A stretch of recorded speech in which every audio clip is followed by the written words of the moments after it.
पुरातल्या उदगाव इथे जोगेश्वरी देवीची यात्रा सुरू आहे। उदगावचं ग्रामदैवत असलेले जोगेश्वरी मंदिर संपूर्ण देशभरात विशेष ठरतं, कारण हे मंदिर पूर्ण वर्षभर बंद असतं। मात्र केवळ यात्रेच्या 5 दिवस हे मंदिर भाविकांना दर्शनासाठी उघडलं जातं। यावेळी मुकुट मिरवणूक खेळ खेळला जातो। गावातल्या या मुकुट मिरवणूक खेळाची मोठी परंपरा, हल्दीचा ठेका आणि कैताळाच्या आवाजात हा मुकुट मिरवणूक खेळ पार पडतो।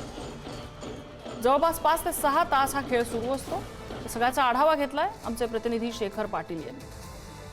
कोल्हापुरातल्या शिरोळ तालुक्यातील उदगाव या गावामध्ये मी सध्या उभा आहे आणि गेल्या 1100 वर्षांची परंपरा असलेली जोगेश्वरी यात्रा गेल्या 4-5 दिवसांपासून सुरू आहे आणि या यात्रेचा आजचा 3रा दिवस आहे आणि या 3ऱ्या दिवशी एक विशेष कार्यक्रम त्या गावामध्ये पाहायला मिळत असतो आणि तो कार्यक्रम पाहण्यासाठी जी गर्दी झालेली ती सुरुवातीला गर्दी पहा।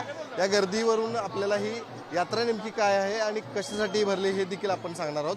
आपण जर या दृश्यांमध्ये पाहत असाल तर जोगेश्वरीची या ठिकाणी मुकुट मिरवणूक निघत असते। या मुकुटामध्ये एक नर आणि दोन नर, एक मादी असते आणि एक सुपाचा मुखवटा अशा पद्धतीची ही मिरवणूक असते। आपण जर बघितले तरी 4 लोक या ठिकाणी मुकुटाला किचवून एक त्यांच्या समोरच त्यांचा असलेला सवंगडी धावत असतो आणि त्याच्या पाठीमागे हा मुकुटधारी व्यक्ती वेताची काठी घेऊन त्या ठिकाणी लागत असतो आणि हा खेळ पाहण्यासाठी संपूर्ण पंचक्रोशीतील लोक जी आहेत ती दाखल झालेली आहेत आणि हीच लोक गेल्या अनेक वर्षांपासूनची ही मिरवणूक जी आहे ती कशा पद्धतीने चालते ही पाहण्यासाठी येत असतात आणि यापुढच्या काळात देखील ही जत्रा, ही यात्रा जी आहे ती अशाच पद्धतीनं हे गाव जे आहे ते या ठिकाणी जपताना पाहायला मिळते। आज देखील हा मोठ्या उत्साहात यात्रा सुरू झालेली आहे।